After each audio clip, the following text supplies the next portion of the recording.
जय श्री कृष्णा। मेरे प्रिय मित्रों, भगवान श्री कृष्ण ने महाभारत युद्ध के समय अर्जुन को सिर्फ धर्म का ही उपदेश नहीं दिया, बल्कि आने वाले कलयुग की तस्वीर भी दिखाई थी।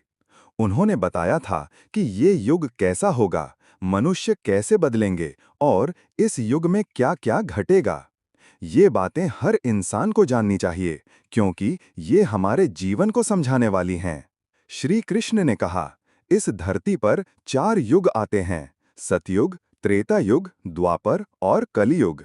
हर युग की अपनी खासियत होती है, लेकिन धीरे-धीरे धर्म कम होता जाता है और पाप बढ़ता जाता है। आज जो समय है वो कलियुग कहलाता है। ये सबसे कठिन और छोटा युग माना गया है।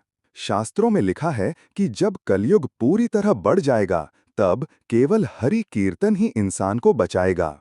सतयुग में धर्म पूरी तरह मजबूत था, पाप लगभग शून्य था।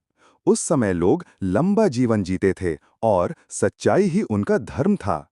त्रेता में धर्म थोड़ा कम हुआ, पाप कुछ बढ़ा। द्वापर में आधा धर्म और आधा अधर्म बचा। और अब कलयुग में धर्म का केवल एक हिस्सा बचा है, जबकि पाप चारों तरफ फैल गया है। श्री कृष्ण ने ये भी कहा कि कलयुग में इंसान बाहर से तो धार्मिक दिखाई देगा, लेकिन भीतर से पापी होगा। लोग दान भी करेंगे तो उसका दिखावा करेंगे। गाय जिसकी पूजा होनी चाहिए, उसका अपमान होगा। बीमारियां इतनी होंगी कि उनका इलाज भी नहीं मिलेगा। धन और मोह माया में लोग इतने डूब जाएंगे कि दूसरों का दुख देखेंगे भी नहीं। लेकिन श्री कृष्ण ने ये भी बताया कि कलयुग में एक बड़ी खासियत है। इस युग में छोटा सा तप, छोटा सा भजन, छोटा सा हरि नाम भी उतना फल देगा जितना पहले युगों में वर्षों की तपस्या से मिलता था। यानी इस अंधेरे युग में भी भगवान का नाम ही सबसे बड़ी रोशनी बनेगा। 2. चारों युगों का वर्णन। भगवान श्री कृष्ण ने अर्जुन से कहा, पार्थ, इस सृष्टि में 4 युग हैं। हर युग में धर्म की शक्ति घटती है और अधर्म की शक्ति बढ़ती है। सतयुग ये पहला और सबसे पवित्र युग था। इस समय धर्म के चारों स्तंभ मजबूत थे: सत्य, दया, तप और दान। मनुष्य का जीवन लंबा और पवित्र था। कोई झूठ, छल, कपट या लोभ नहीं था। सबके हृदय में भगवान का वास था। ये युग सत्य और धर्म का प्रतीक था। त्रेता युग।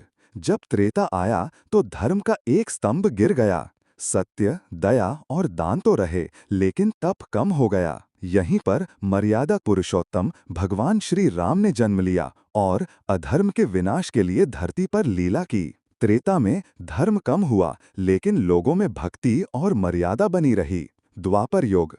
अब धर्म के केवल 2 स्तंभ ही बचे। सत्य और दान टिके रहे, लेकिन दया और तप कम हो गए। यही वो समय था जब भगवान श्री कृष्ण ने गीता का उपदेश दिया और पापी राक्षसों का नाश किया। द्वापर में युद्ध, छल और अन्याय बढ़ गया।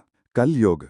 अब जो समय है वो कलयुग है। ये सबसे छोटा युग है और इसमें धर्म का केवल एक स्तंभ बचा है, सत्य। लेकिन ये सत्य भी धीरे-धीरे कमजोर होता जा रहा है। लोग दिखावे के लिए पूजा करेंगे, झूठ बोलेंगे, लालच और क्रोध बढ़ेगा। भाई भाई में प्रेम नहीं रहेगा। माता पिता की सेवा कम होगी और धन के लिए रिश्ते टूट जाएंगे। फिर भी श्री कृष्ण ने कहा, इस युग में भक्ति सबसे सरल है। केवल हरे कृष्ण हरे राम नाम का स्मरण करने से ही इंसान जन्म मरण के बंधन से मुक्त हो सकता है। ये नाम ही सबसे बड़ा वरदान है। 3. कलयुग के लक्षण। श्री कृष्ण ने अर्जुन से कहा, पार्थ, जब कलयुग आएगा तब मनुष्य का स्वभाव बहुत बदल जाएगा। लोग धर्म और अधर्म में फर्क भूल जाएंगे। रिश्ता नाता केवल स्वार्थ के लिए निभाया जाएगा। भाई भाई में प्रेम कम होगा, धन के लिए झगड़े होंगे। गुरु का सम्मान घटेगा और माता पिता की सेवा कोई नहीं करेगा। सत्य का मूल्य नहीं रहेगा। लोग झूठ बोलकर अपना काम निकालेंगे। लालच इतना बढ़ जाएगा कि इंसान दूसरों का हक छीन लेगा। स्त्रियों का सम्मान घटेगा और विवाह का पवित्र बंधन केवल सौदे की तरह हो जाएगा। लोग पूजा पाठ तो करेंगे, लेकिन दिल से नहीं, सिर्फ दिखावे के लिए। मित्रता भी स्वार्थ के लिए होगी। दान पुण्य कम होगा, पाप और पाखंड बढ़ेंगे। श्री कृष्ण ने कहा, अर्जुन, कलयुग में सबसे बड़ा दुख ये होगा कि इंसान का मन बेचैन रहेगा। हर घर में कलह होगी, लोग धन और वासना के पीछे भागेंगे और भगवान का नाम लेना भूल जाएंगे। लेकिन साथ ही उन्होंने ये भी कहा, इस अंधकारमय युग में केवल एक ही प्रकाश है, भक्ति। जो सच्चे मन से राम राम या हरे कृष्ण का नाम लेगा, उसका जीवन पवित्र हो जाएगा। कलयुग में भगवान का नाम ही सबसे बड़ा तीर्थ, सबसे बड़ी तपस्या और सबसे बड़ा धन है। 4. कलयुग में भक्ति का महत्व। श्री कृष्ण ने पांडवों से कहा, कलयुग में मनुष्य हर ओर से परेशान रहेगा।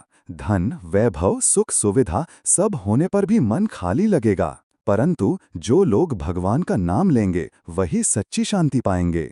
उन्होंने समझाया, इस युग में न तो कठोर तपस्या की जरूरत है, न ही बड़े बड़े यज्ञ करने की। केवल भगवान का नाम लेना ही सबसे बड़ा साधन है।